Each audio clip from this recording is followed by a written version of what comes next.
What is going on, everyone? It is your host with the most, the one and only, and guess what? It's almost Apple event time. So me personally, as a tech nerd, I've followed these keynotes, events, call them whatever you want, for several years now. Apple has traditionally held their iPhone event every September for the past decade plus now. Now, at this point, I know a lot of casuals are really surprised that there's yet another iPhone on the horizon. But realistically, Apple is a company and they're in the business of making money. So of course they're gonna upgrade their iPhones annually, their most popular product. So you already know I'm gonna tune into that keynote, and stay tuned because tomorrow, immediately following the keynote, I will be hosting a live stream to recap everything that was announced, as well as a nice Q&A for you guys. Before we get started, I wanna welcome anyone who's new to hit that subscribe button down below. And so without further ado, we're not gonna waste much time. We're gonna go over all of my predictions on what I think will be announced at tomorrow's keynote. Let's get started.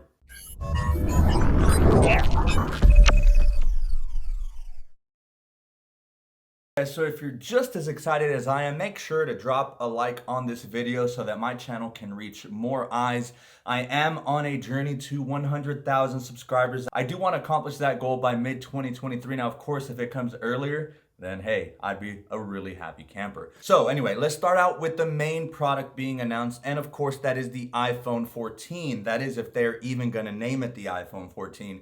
Apple might get a little creative and maybe throw in an iPhone 13s, even though that's unlikely. I don't think so. Naming aside though, this is, at least in my opinion, a lackluster upgrade unless Apple pulls something out of a hat and really wows the crowd. But what we can expect, of course, is the typical obligatory chip upgrade, maybe some camera spec upgrades, and maybe an hour or two of extra battery life. I mean, for the past 5 years or so, it seems like that's all we're getting. Now, of course, the biggest rumor circulating is that Apple is gonna get rid of the notch. I really don't mind the notch. Some people hate it and others love it. So I know other smartphones like Samsung and some Google phones have more of a hole punch design. And rumor has it that Apple is gonna introduce that as well. I really don't care, right? I mean, I think aesthetically it'll look cool, kind of like some Google phones, you know, so instead of having a notch, you're gonna have a little hole punch. I'm gonna put some images of some renders up on the screen right now so that you guys know what I'm talking about. But realistically, I don't know. I don't think this iPhone 14 is gonna do it for me. Now, of course, what I think that they will also do is introduce some new snazzy colors to entice consumers. They do this all the time. Or perhaps they'll wait until the mid-product cycle sometime around February or March to introduce a new color, like they did with the iPhone 13 Pro line with that really cool and slick Alpine green.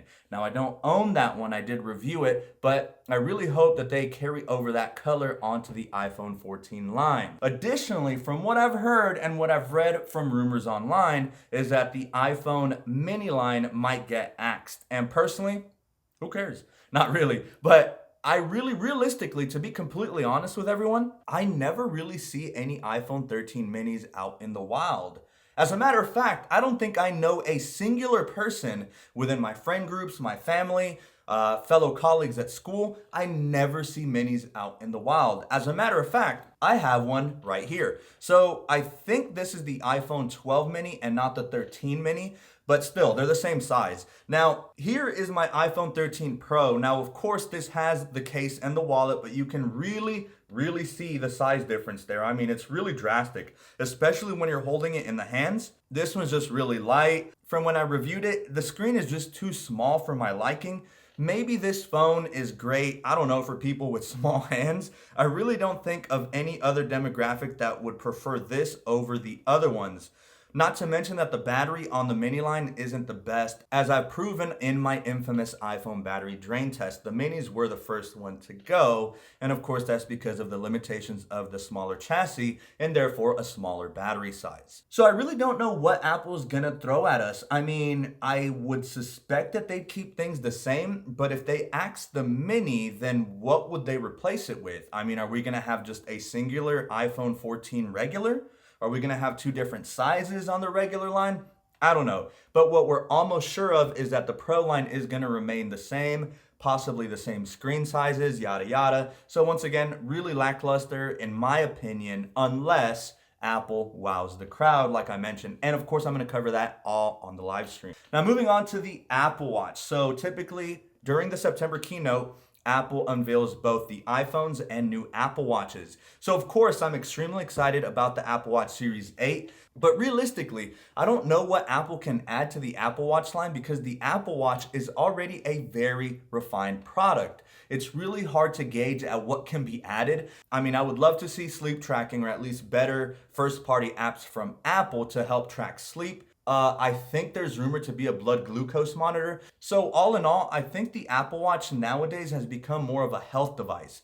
Back in the day when the Series 0 and the Series 1 was brand new, the Apple Watch more or less was a notification kind of machine. And to be honest, it kind of sucked. A lot of people just let their Apple Watches lay around because they felt that it was useless. Nowadays, it is a lot better. There's a lot more uses for it. So that's what I suspect Apple is going to do with the Apple Watch line, at least add incremental health upgrades over the years.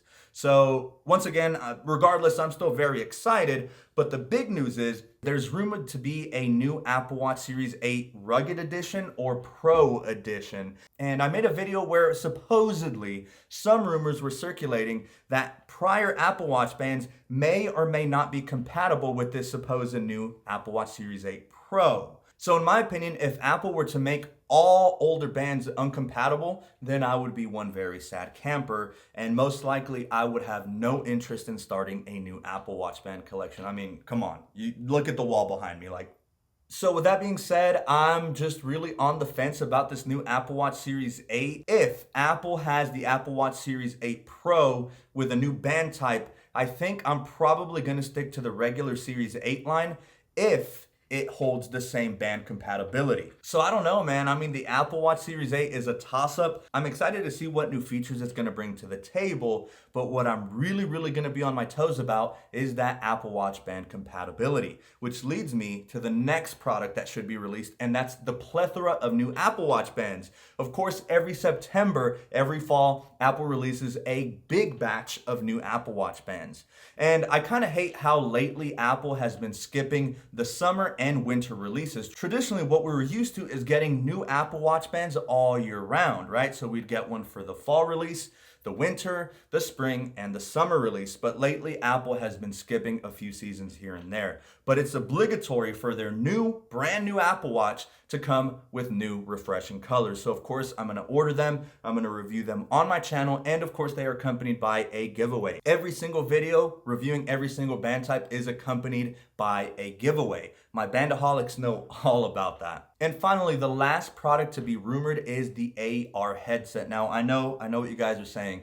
You say this every time. It's not me saying it. Rumors just circulate all the time. We don't know when this AR headset is gonna be released. I mean, just at about every single keynote, the rumors of the AR headset just come up. But realistically, I give that maybe a 5 to 10% likelihood of being released. I don't think it's Apple's time to release the AR headset. I really do think that if they were released their VR headset, it would have its own dedicated keynote, or who knows? I mean, it might just be that one last thing, right?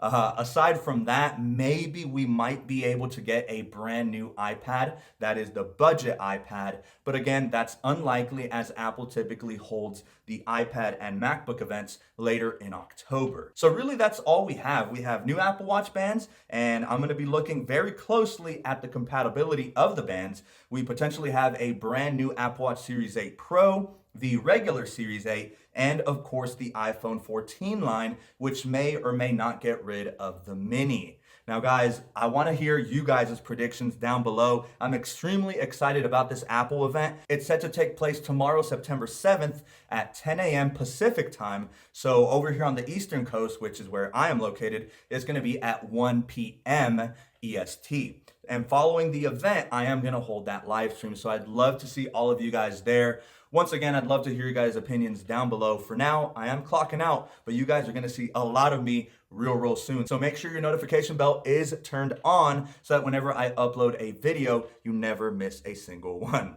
All right, guys, tuning out. Catch you all later.